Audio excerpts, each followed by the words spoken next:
Las paredes del Hospital Ángeles, aquí en Puebla, tienen un olor que conozco bien. Es una mezcla de café rancio y antiséptico de la cafetería de la planta baja, y ese sutil, casi imperceptible aroma a preocupación. Estaba sentada en una silla de plástico azul, un poco fría para mi gusto, sintiendo la tela de mi vestido floreado rozar mis rodillas. Mis manos, marcadas por mis 68 años de vida, estaban entrelazadas en mi regazo, con los nudillos ligeramente hinchados por la mañana. Había venido a donar sangre. Una campaña de radio local solicitaba donantes de sangre tipo 0, negativo. Mi tipo, el universal. Mi difunto esposo, Ricardo, siempre decía que tenía un corazón generoso y una sangre que era buena para todos. Era una forma de sentirme útil, de hacer algo que importara más allá de regar los helechos del balcón y charlar con mis vecinos sobre el clima. Sentía que mi sangre, que ya había nutrido a mis hijos en mi vientre, aún podía dar un poco más de vida a alguien a quien ni siquiera conocía. La sala de espera estaba relativamente vacía. Una madre joven intentaba calmar a un bebé que lloraba, mientras un hombre de bigote espeso leía el periódico con una concentración que parecía aislarme del mundo. Observé los detalles. El póster en la pared sobre la importancia de la hidratación, el polvo que danzaba bajo la luz del sol que se filtraba por la ventana alta, el sonido apagado de un televisor sintonizado en algún noticiero cualquiera. Todo era tan normal, tan rutinario. No tenía ni idea de que, en pocos minutos, la rutina de mi vida se haría añicos en 1000 pedazos de un pasado que creía enterrado para siempre. Una joven enfermera, de sonrisa amable y mirada cansada, me llamó. «¿Señora Carmen Soto?» Me puse de pie, ajustándome el bolso al hombro, y la seguí por un largo pasillo iluminado con fluorescentes. Su zumbido parecía resonar en mi cabeza. «La doctora García la verá enseguida», dijo, dirigiéndome a una pequeña sala de recolección. Me senté en el sillón reclinable, sintiendo el cuero sintético crujir bajo mi peso. Un cosquilleo de nervios empezó a azotarme las yemas de los dedos. Nunca me habían gustado las agujas, pero la necesidad de ayudar siempre era más fuerte. Respiré hondo, concentrándome en el sonido de mis pulmones llenándose y vaciándose. Entonces se abrió la puerta, y él entró. Llevaba una bata blanca impecable, con el nombre Dr. Andrés García bordado en azul en el bolsillo del pecho. Tenía el pelo canoso, casi blanco en las sienes, y arrugas de expresión alrededor de los ojos que no ocultaban el brillo moreno que también conocía. Mi corazón dio un vuelco tan fuerte que pensé que se pararía. El mundo pareció ralentizarse. Caminó hacia mí con una sonrisa profesional, tomando mi expediente del portapapeles. «Buenos días, señora Soto. Soy el doctor García. ¿Lista para ser una heroína hoy?» La voz. La voz era más grave, más cansada, pero era la misma. La misma voz que una vez me prometió la luna en una noche estrellada en Oaxaca, hace 45 años. Aún no me reconocía. Su mirada me recorrió con la eficiencia de un médico que atiende a decenas de pacientes al día. Pero para mí, fue como si un fantasma acabara de entrar en la habitación. «¿Desde qué ciudad me ves? Comenta abajo». Mi silencio debió de ser más largo de lo que imaginaba, porque levantó la vista de su portapapeles. Su expresión profesional titubeó un instante, reemplazada por una leve curiosidad. «Señora, ¿está todo bien?» Tenía los labios secos. Intenté humedecerlos, pero sentía la lengua como papel de lija. Simplemente asentí, incapaz de articular palabra. El nombre bordado en su bata, Doctor Andrés García, latía ante mis ojos. Andrés, mi Andrés, el joven de 18 años, de cabello negro rebelde, que tocaba la guitarra bajo las bugambilias moradas de la casa de mis abuelos en Oaxaca.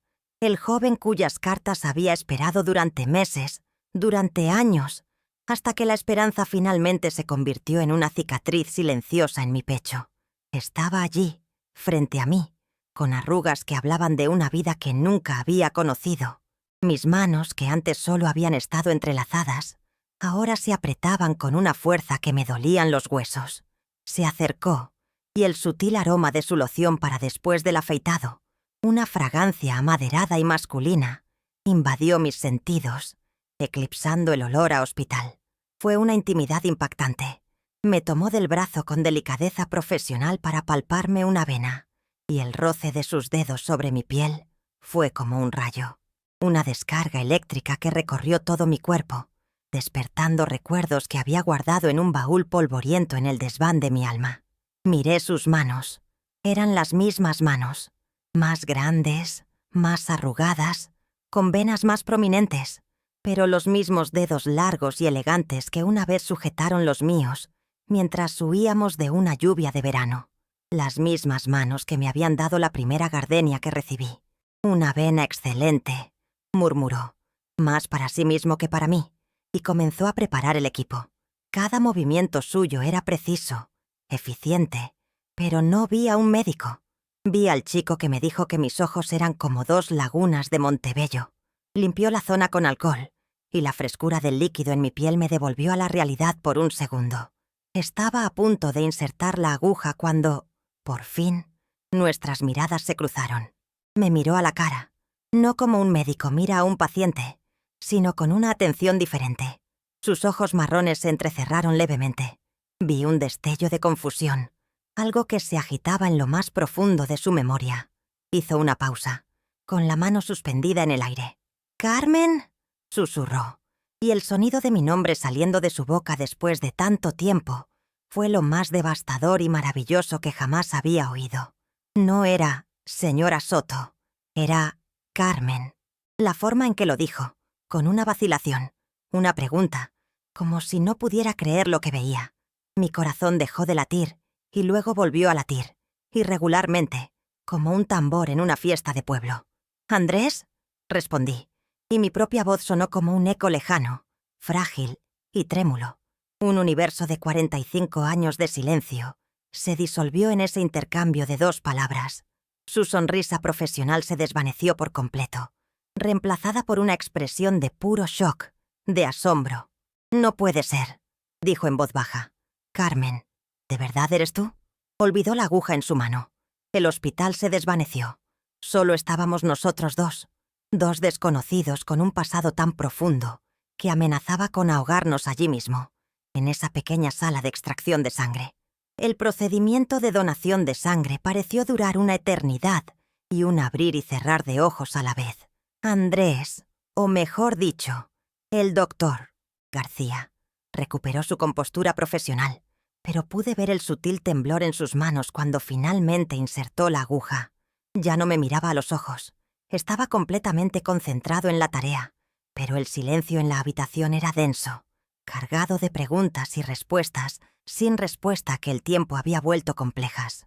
Observé la sangre roja oscura fluir por el tubo transparente, mi sangre, y pensé en lo extraña que era la vida. Vine aquí para entregar una parte de mí a un desconocido, y terminé encontrando la parte que creía haber perdido para siempre.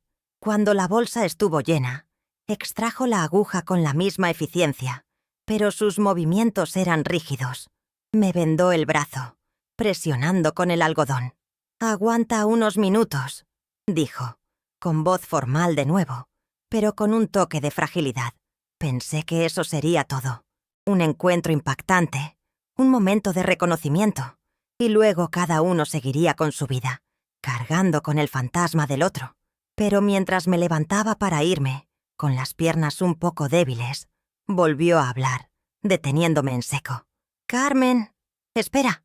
Me giré. Se había quitado los guantes y se pasaba la mano por el pelo canoso, un gesto nervioso que reconocí de su juventud.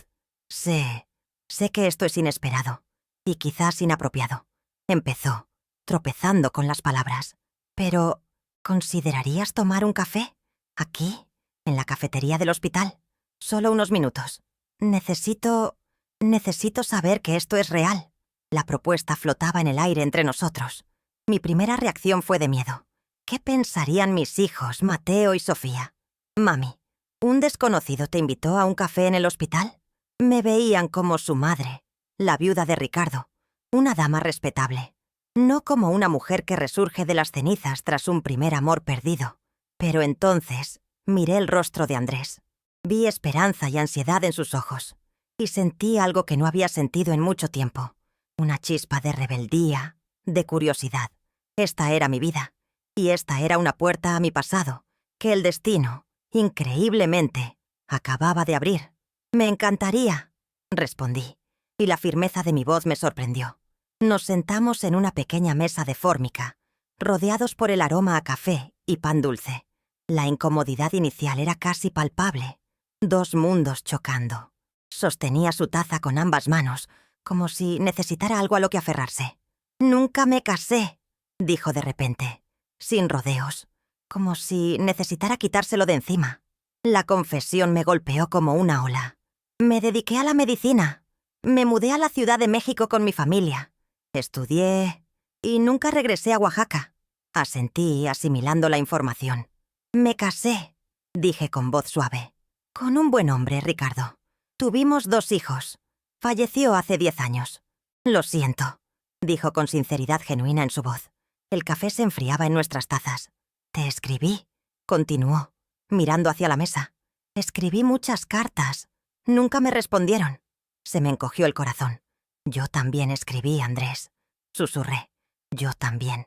Y allí, entre el bullicio de la cafetería de un hospital en Puebla, empezamos a desentrañar el misterio de 45 años de amor interrumpido. Mientras Andrés hablaba de cartas perdidas y de una vida dedicada a la medicina, mi mente ya no estaba en la ruidosa cafetería del hospital. Me transporté a otro tiempo, a otro lugar, a las calles empedradas de Oaxaca, bañadas por un sol dorado que hacía vibrar de vida las coloridas paredes de la ciudad. Tenía 17 años y pasaba el verano en casa de mis abuelos. Mi mundo era pequeño y seguro, lleno del olor a chocolate caliente y el sonido de las campanas de la iglesia de Santo Domingo. Y entonces apareció Andrés. Era el sobrino de los vecinos de mis abuelos, que venía de visita desde la Ciudad de México para las fiestas. Su cabello, negro como la noche, le caía sobre la frente. Sus ojos tenían la profundidad del café recién hecho. No caminaba, flotaba, con una seguridad y una energía que mi vida provinciana jamás había visto. Nuestro primer encuentro fue en el mercado Benito Juárez.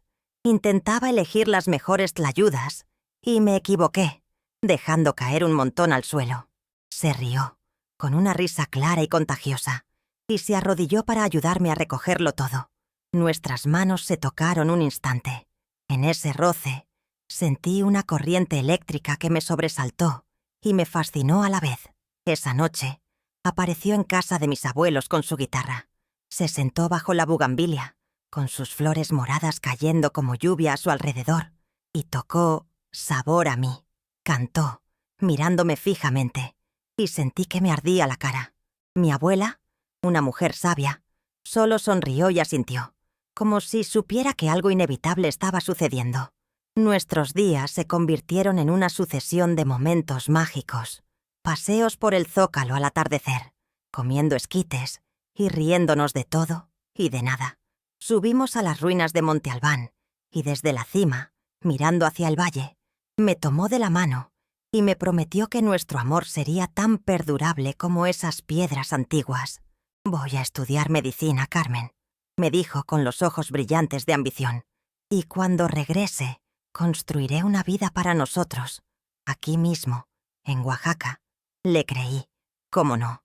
Cada palabra que decía parecía la más pura verdad. El recuerdo más vívido fue nuestra despedida.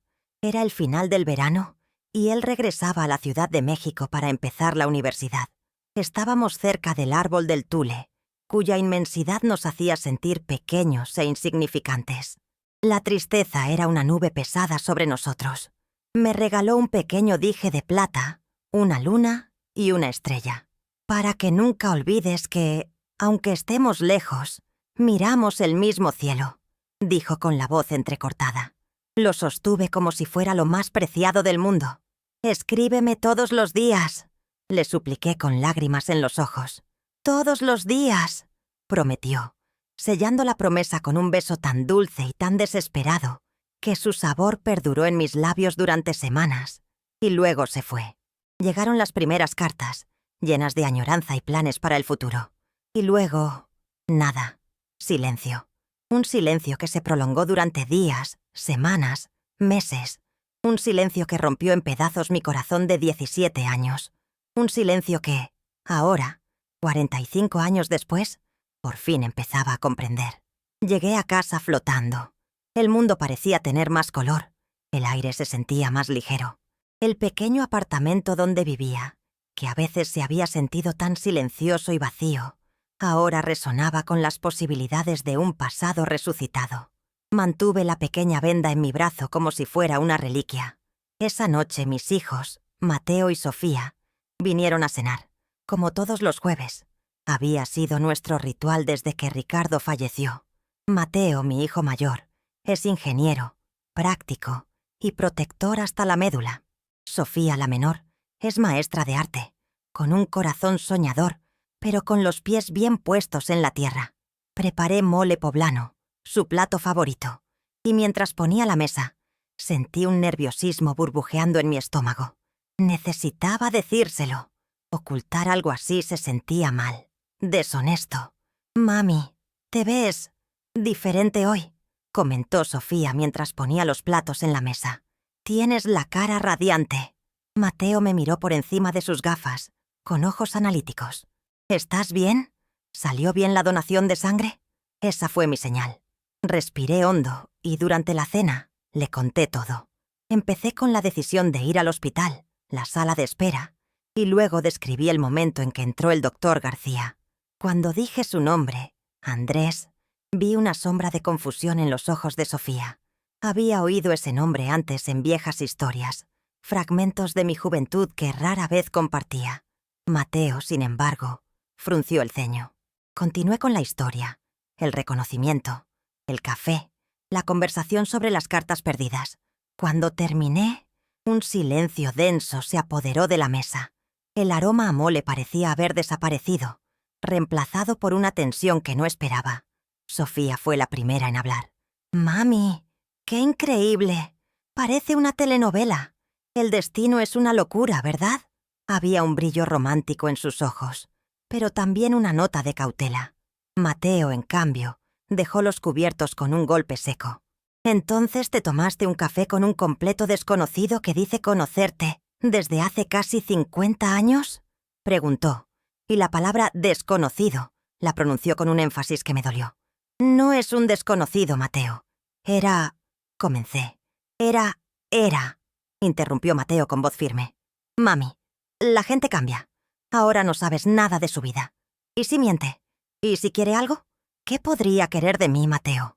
¿Mi jubilación?», dije con un dejo de sarcasmo.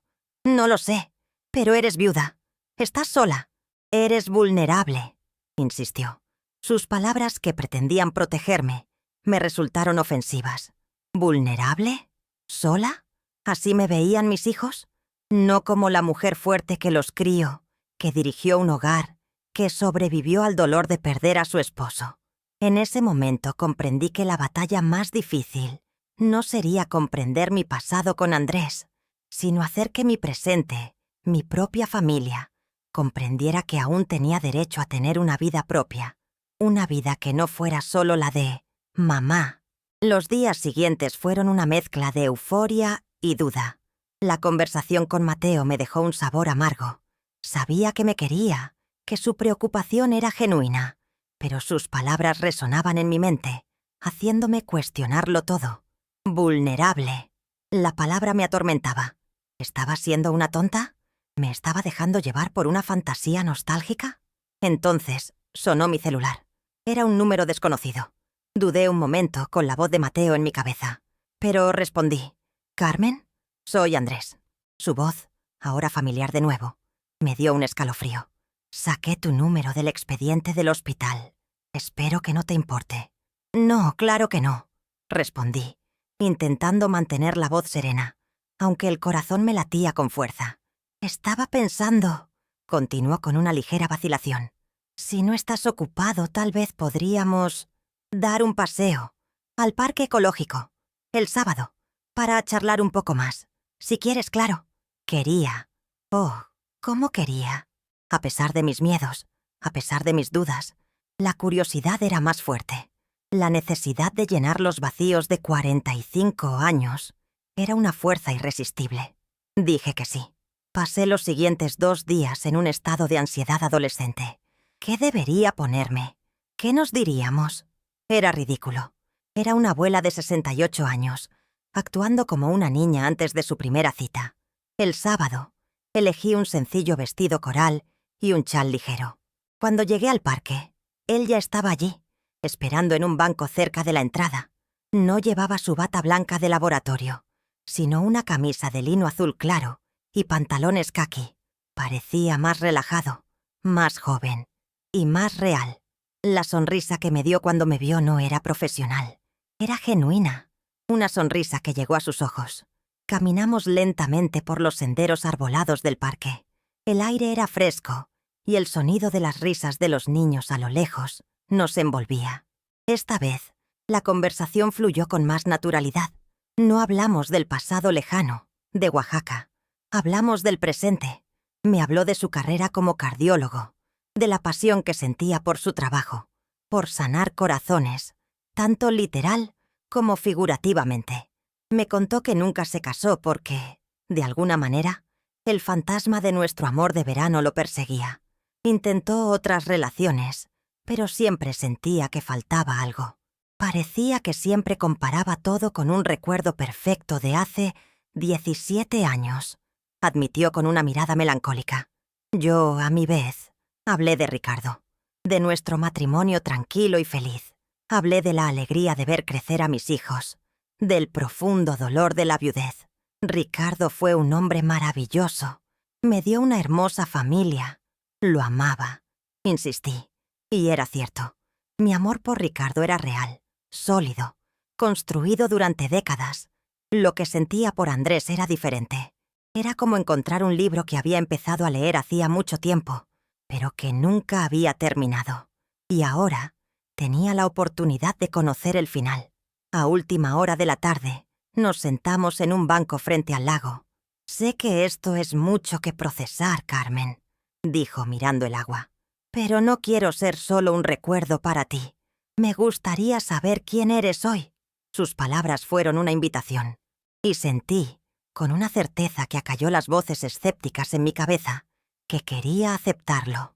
Nuestro tercer encuentro fue en un pequeño café del centro histórico de Puebla, un lugar acogedor con paredes de talavera y aroma a café de olla en el aire.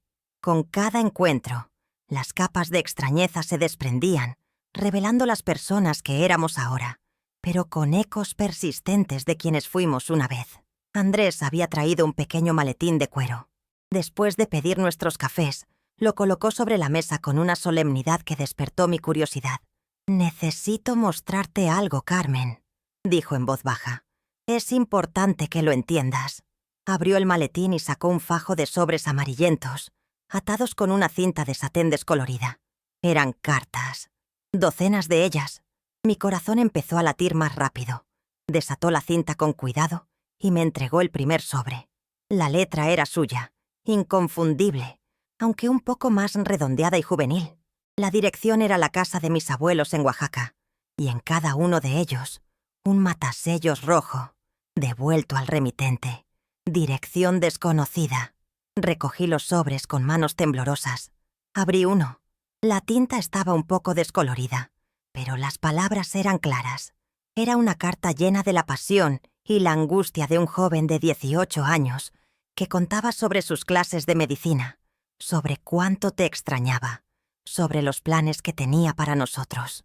Cada célula que estudio me hace pensar en ti, la materia de la que están hechos mis sueños, había escrito.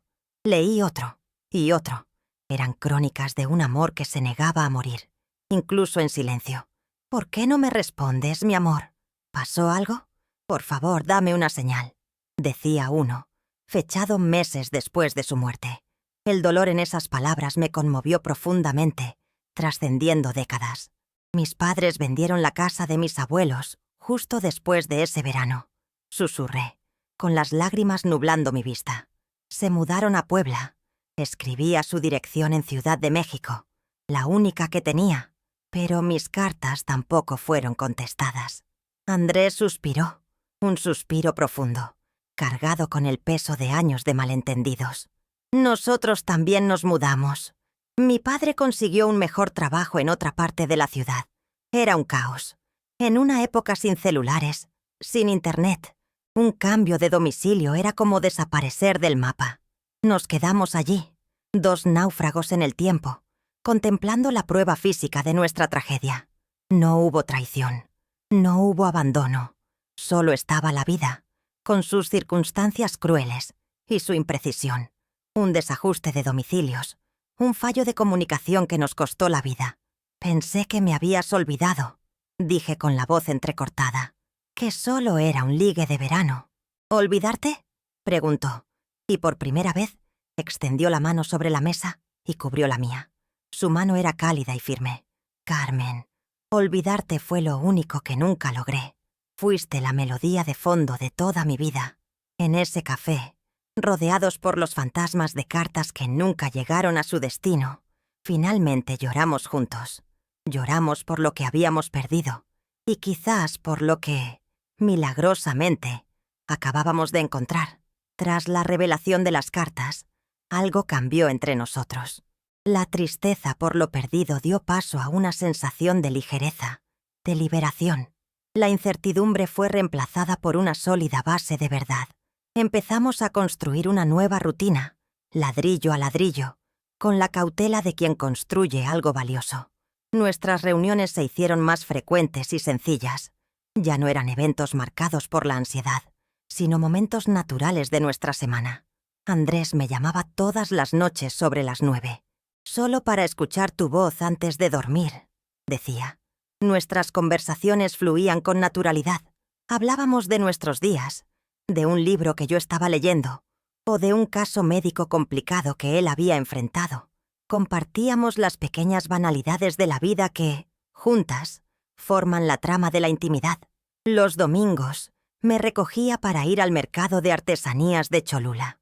Paseábamos entre los coloridos puestos, yo señalando mis telas favoritas, él comprándome un frasco de cajeta o alguna fruta confitada. Me contaba historias de sus viajes a congresos médicos en otros países, y yo le contaba la alegría de enseñar a mis nietos a hacer tortillas a mano.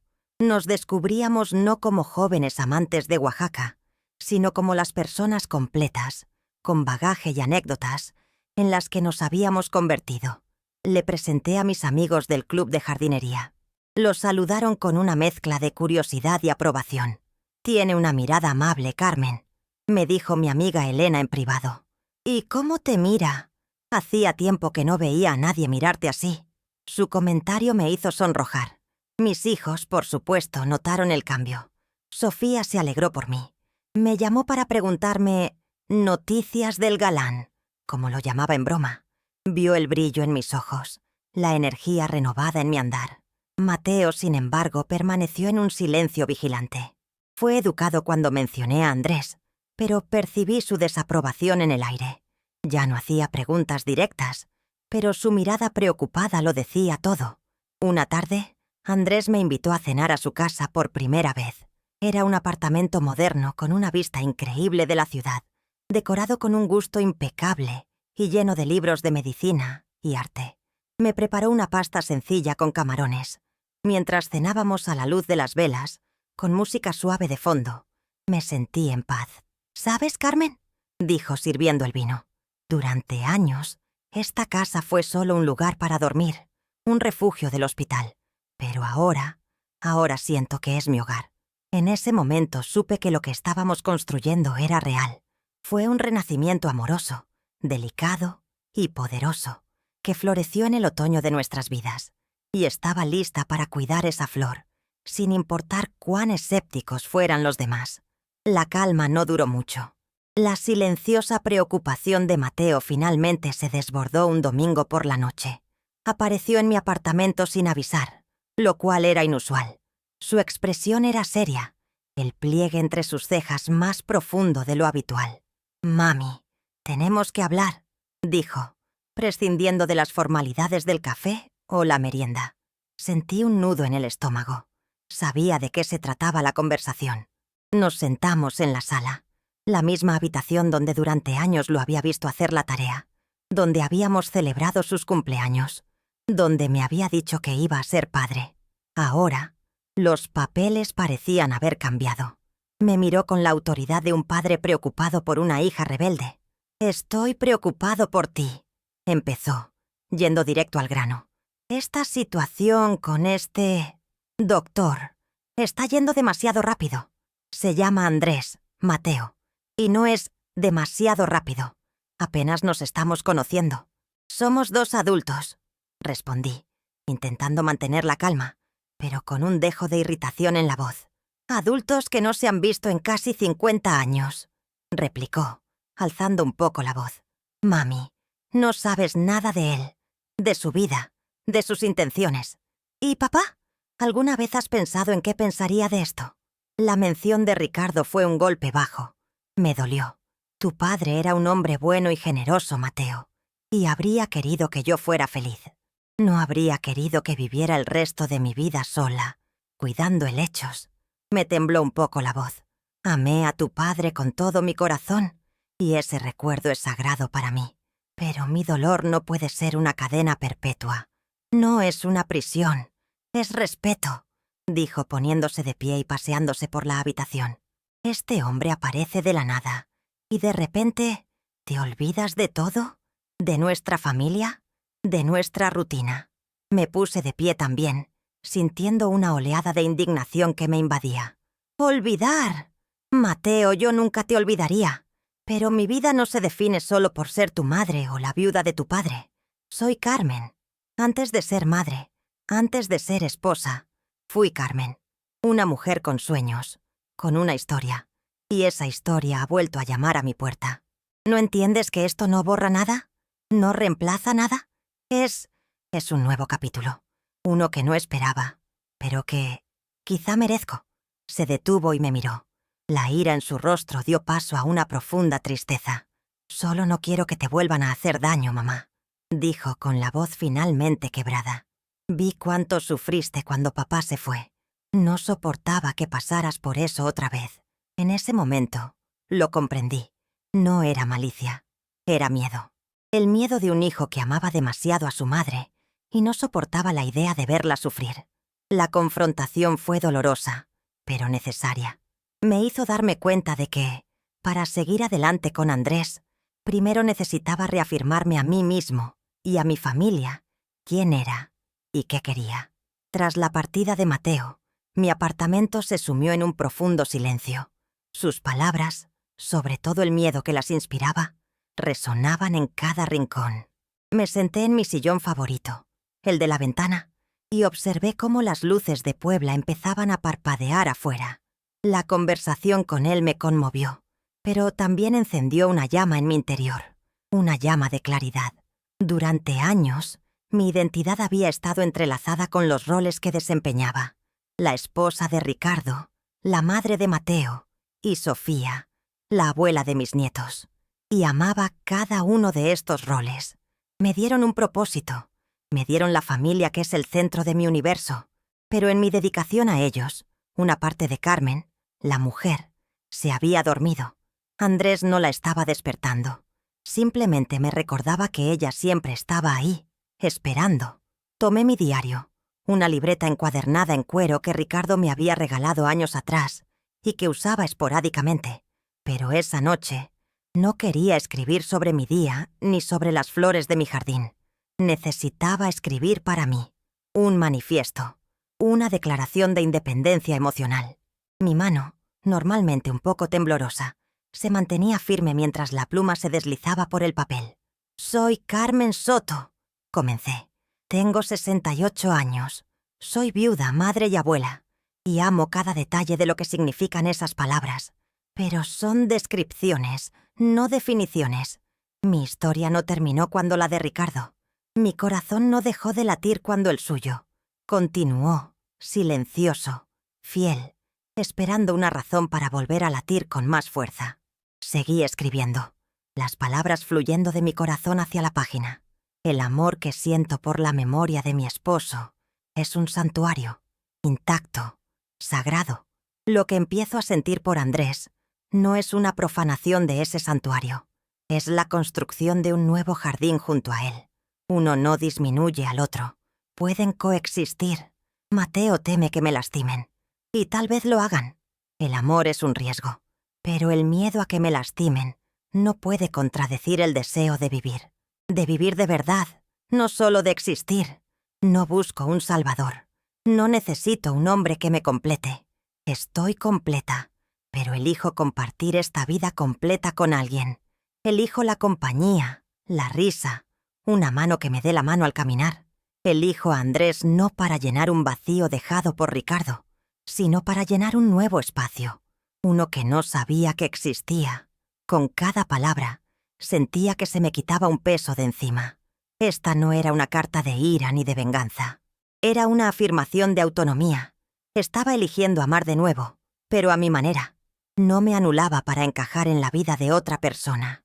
Al contrario, expandía mi propia vida para incluir un nuevo y maravilloso renacimiento del amor. Al terminar de escribir, cerré el cuaderno y respiré hondo. Sabía lo que tenía que hacer. La siguiente conversación no sería con mis hijos, sino con Andrés. Llamé a Andrés a la mañana siguiente y le pedí que nos viéramos. Le sugerí el mismo banco del parque ecológico donde habíamos tenido nuestra segunda cita. Era un lugar neutral, un lugar que ya era nuestro. Cuando llegué, él ya estaba allí, con la misma camisa azul claro de la primera vez. La ansiedad me revolvía el estómago, pero era otra clase de ansiedad, una de propósito, no de nerviosismo. Necesitaba ser honesta con él y conmigo misma, sobre lo que quería y no quería que fuera esta relación. Nos sentamos y, por un momento, simplemente observamos los patos en el estanque. «Andrés», comencé, girándome hacia él, «necesito contarte algunas cosas. Sobre nosotros. Sobre mí». Me dedicó toda su atención, con sus ojos marrones serios y pacientes. Lo que estamos construyendo es hermoso e inesperado, y estoy muy agradecida por ello. Pero necesito que sepan de dónde vengo. He tenido un matrimonio feliz. He construido una vida, una familia. No estoy rota, y no necesito que me arreglen ni me rescaten. Me escuchó en silencio, con el rostro impasible, dejándome hablar. «Mis hijos están preocupados», continué con voz suave pero firme. «Quizás me ven frágil, alguien que necesita protección. Pero se equivocan. Soy fuerte. Sobreviví. Y no busco a nadie que ocupe el lugar de mi marido ni que me dé una nueva vida. Mi vida ya es buena. Lo que quiero, si vamos a continuar, es una alianza. De iguales. Dos personas completas que elijan caminar juntas, respetando el pasado de cada una, pero construyendo un futuro único, sin fantasmas, sin expectativas de ocupar viejos roles. Expuse mi corazón, mi vulnerabilidad y mi fuerza a partes iguales. Al terminar, el silencio se prolongó un largo instante. Temí haber dicho demasiado, haberlo asustado con mi franqueza. Entonces, sonrió, una sonrisa lenta que iluminó todo su rostro. Tomó mi mano, entrelazando sus dedos con los míos. «Carmen», dijo, con la voz más tierna que jamás había escuchado. «¿Crees que no veo tu fuerza? La vi el primer día, en tu decisión de donar sangre. La veo cada vez que hablas de tu familia con tanto amor. La veo en tus ojos. Pasé 45 años solo, dedicado a mi trabajo. Yo también construí una vida. Yo también estoy completo. Y yo tampoco busco a nadie a quien rescatar». Me apretó la mano con más fuerza. «Una sociedad de iguales», repitió mis palabras. «Eso es exactamente lo que quiero. No quiero a la chica de 17 años de Oaxaca. Te quiero a ti, Carmen Soto, la mujer de 68 años sentada frente a mí, con toda tu historia, con toda tu fuerza. Quiero construir un nuevo jardín contigo, junto a nuestros santuarios». En ese momento todas mis dudas se disiparon. No éramos dos jóvenes soñadores haciendo promesas bajo la luna. Éramos dos adultos, marcados por las cicatrices, y sabios, tomando una decisión consciente. Una decisión de compartir el tiempo que nos quedaba, no por necesidad, sino por un deseo puro y sincero de compañía y amor. Y entonces sugirió algo que me dio un vuelco el corazón. «¿Qué te parece si volvemos a Oaxaca? ¿Juntos?» El viaje a Oaxaca fue como un sueño. Tomamos un cómodo autobús desde Puebla, y mientras el árido paisaje lleno de cactus pasaba por la ventana, Charlamos sin parar. Ya no había incomodidad, solo la alegría de compartir historias. Le conté sobre la primera vez que Mateo montó en bicicleta, y él me contó sobre el paciente más difícil que había salvado.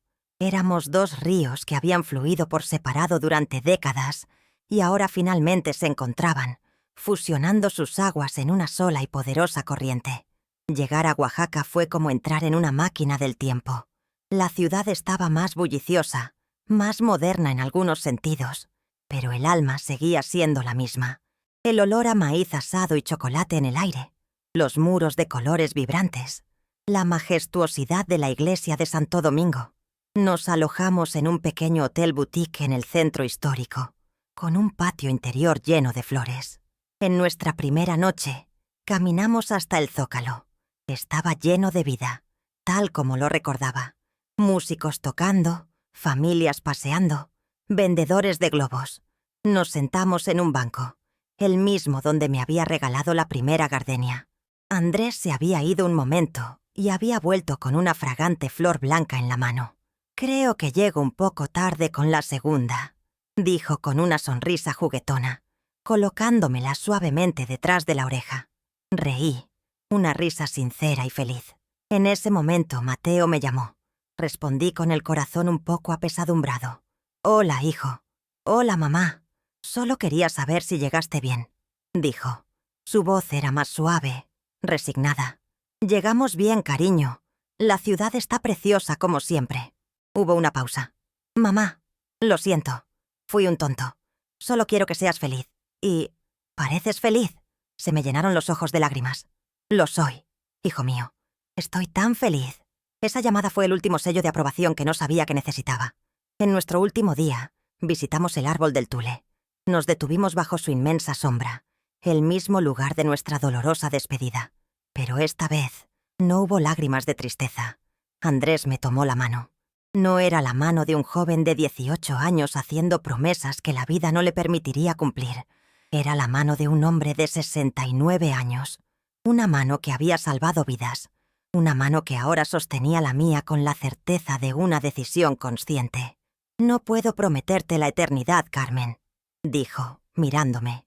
«Pero sí puedo prometerte mis días, todos los que tengo por delante, para caminar juntos, para reír, para construir nuevos recuerdos». Me incliné y apoyé la cabeza en su hombro. «Tus días son suficientes, Andrés», susurré. «Lo son todo». Estábamos de vuelta donde empezamos, pero no éramos los mismos. Éramos mejores, más sabios. El círculo se había cerrado. No para revivir el pasado, sino para comenzar un nuevo futuro, juntos. La vida, en su infinita y misteriosa sabiduría, nos dio una segunda oportunidad, y la aprovechábamos con todas nuestras fuerzas. Suscríbete y activa la campanita para recibir nuestras historias todos los días.